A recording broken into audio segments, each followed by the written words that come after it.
Hey guys, welcome back to another video of Satisfactory. It's me, Nejadude117. I know it's been a while, but I've been preoccupied with school and other things. But now that it's the summer, I can finally get back to doing this. So, we just got a lot of stuff we need to do this video, and with the new update, there's going to be some new things to find out. Including, I have figured out how to get OBS working, and so now that we've got that, you may notice that we have a frame rate improvement. So no more with that 20 FPS. It's going to be much better. So let's hop into it. Okay, so my plan for this video is we're just going to clean up this spaghetti because we really don't need that. And then we're going to work towards making a reinforced steel base right over here, because you'll see we have these 3 iron veins, and those will do nicely in order to make all the nails and screws and all of the plates that we'll be needing for this project. So I think the first thing we should do is clean up the spaghetti base, so I'll get right on to that.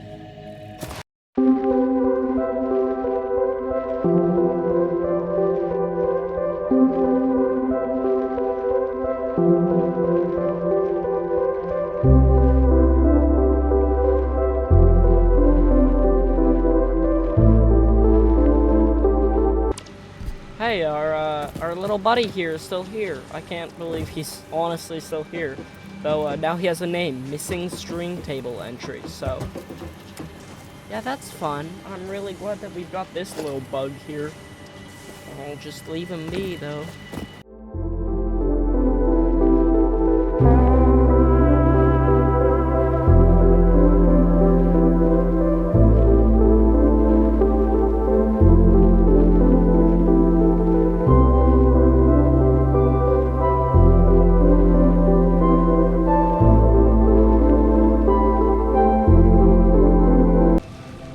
Okay, the spaghetti has been mostly removed, other than a few remaining parts, and whatever this is, I did not mean to leave this here, but now that we've done that, we can officially start reworking all of this so that it looks a lot cleaner than the way it did before.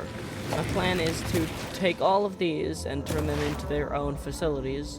So, for instance, over here we'll have a little iron facility where we'll make the iron into all the different things that we'll need. And then we can take this and turn the limestone into a little facility over here that will make all of the limestone stuff that we need, which will then all go into these compartments. So I'll start working on that, and I'll see you guys in a bit.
Okay, I've set up the iron base, which is temporarily making rotors and our reinforced plates, where it all starts with these 3 miners that go into these, I believe, 6 smelters to turn the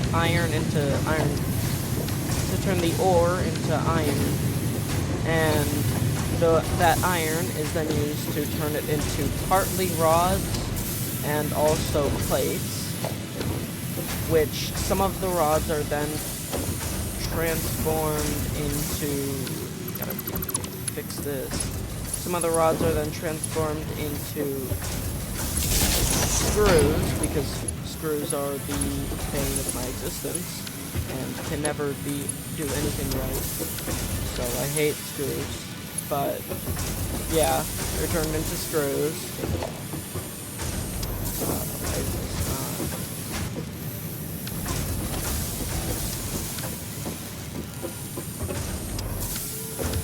I don't know why this doesn't work. Oh, it's not even set to do screws. Oh, silly me.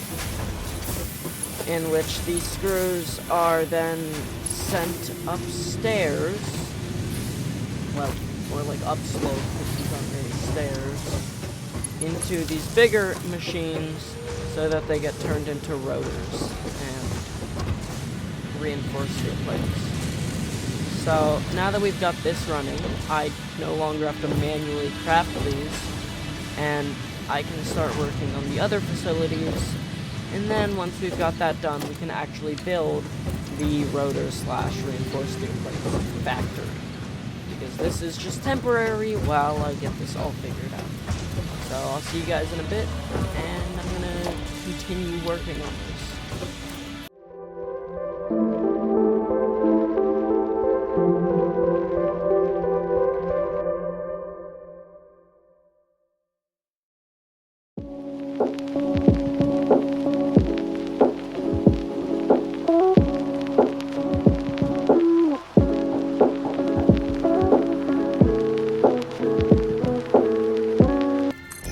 Aha! There we go. Now we've got the MAM. Apparently we didn't have that, but now I can research the power slugs so that I don't have to fail at having the correct amount of materials, because neither of these supply the amount I need. This semi-slug, now dubbed power slug, is early in its life cycle and has retained only part of its potential energy storage capacity, giving it its blue color. Power slugs are capable of extracting latent energy from their surroundings, including through a form of photosynthesis, and preserve it in their porous semi-crystalline shell over their lifetime. This explains why they rarely move after having found a suitable location.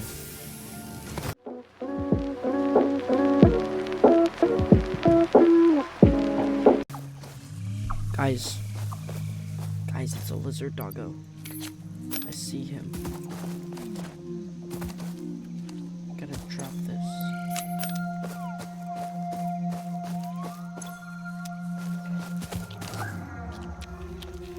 Lizard doggo. You're mine! Yeah, doggo! Guys, write in the comments what you think I should name the doggo. Because we officially have our very first lizard doggo. Look at that guy. And get a screenshot of that. Oh yeah. Doggo. Doggo, come with me. We're gonna go back to base. We can't have you spending all your time with those beans over there. That wouldn't be very good. Those penguin space tick things.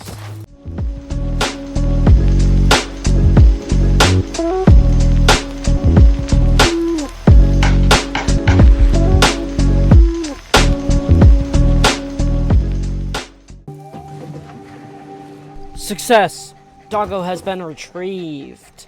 Now, Doggo, you just sit here, be a cute little boy, and you can eat these pale berries if you want, okay? Yeah, you're not paying any attention to me. Great. Stay right here, Doggo.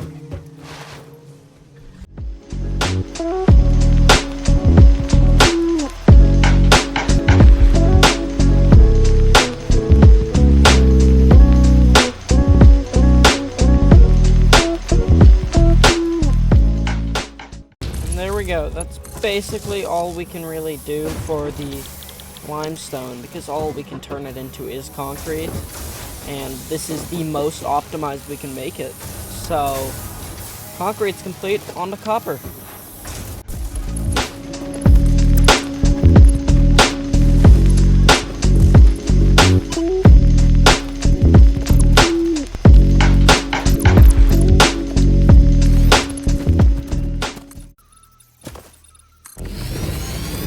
Now, for copper, there are actually a few things that we can make with it, mainly being wire and, well, copper wire. And those two things are pretty important, so I'm gonna want a pretty efficient building. Doesn't have to be super efficient, but it's probably gonna want to be a bit more efficient than the iron building over there.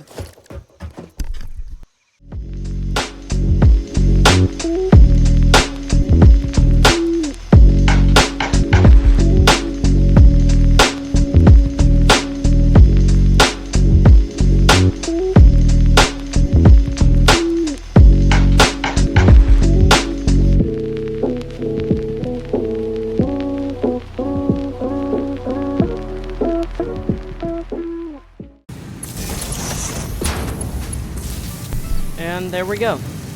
There is the copper facility all set up and optimized.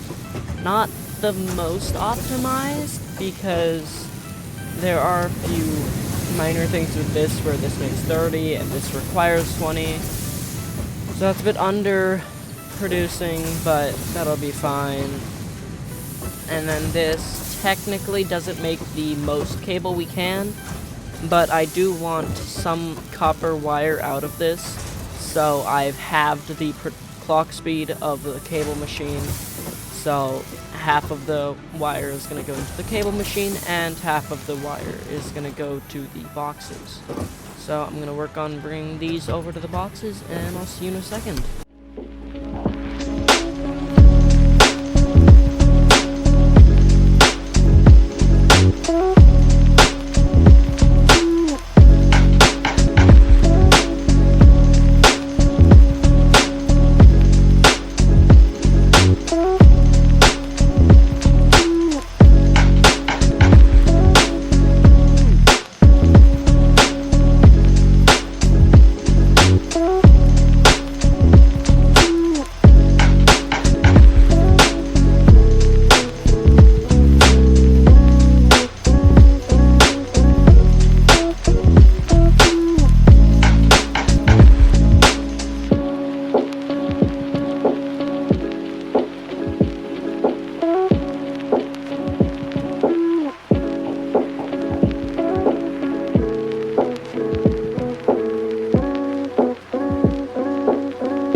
And there we go.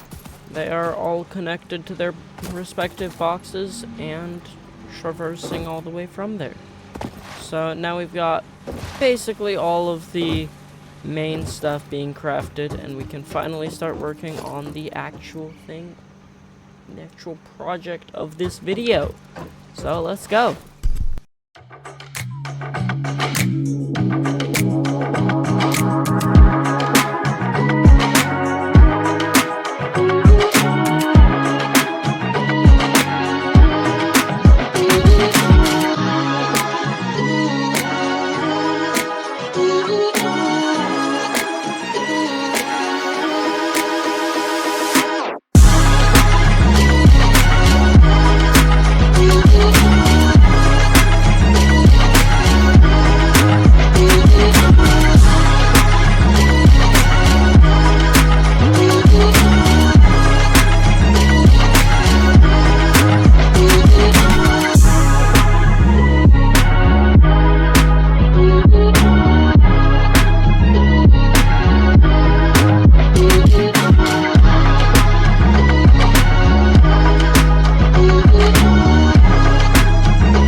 attempt 3 at my tutorial of this facility. I have finished it. The power should work now. So here we have our miners, and they all are getting iron, which they then bring into the facility and is smelted down into actual iron. We then have half of that go into these constructors in order to make iron plates, which they aren't doing, and they should be doing. And the other half go into here in order to create our iron rods.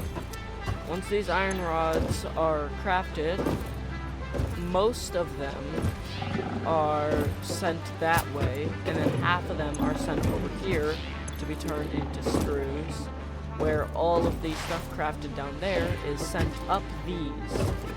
Up here, we are receiving all of them and sending them over to these machines.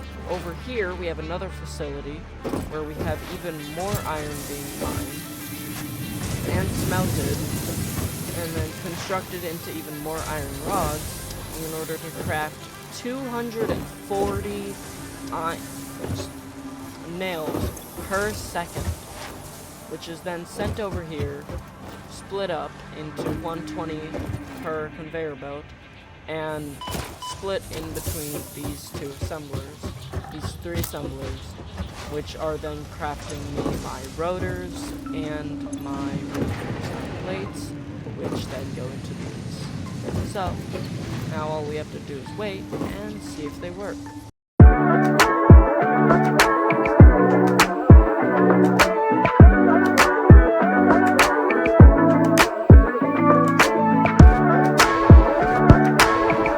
Now, you may notice these screws here getting backed up, and that is actually on purpose, because if I... Excuse me, sir.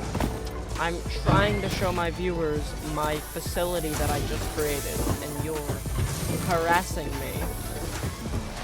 But you'll see that if I did use them, then these machines over here, they already are using all of theirs, and this machine uses 100 per minute.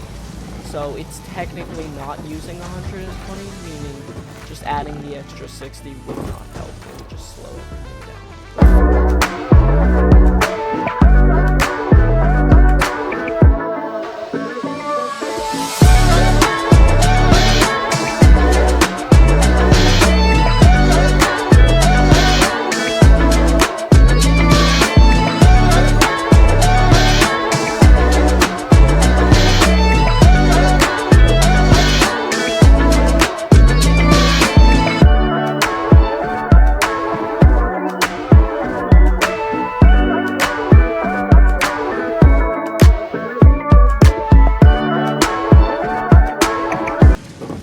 Well, it seems that my projects in this episode have been completed and succeeded, as we have our reinforced iron plates coming in at a decent rate, and the rotors are slowly but surely coming in. So now that we've gotten all of this done, we can finally move on to the space elevator, as my plan for the next episode is to finally get working on smart plating, since that was the entire point of getting all of these automated. With smart plating, we'll finally be able to unlock stage 3 and 4 at the hub. So, tune in for next episode, guys, and I'll see you later.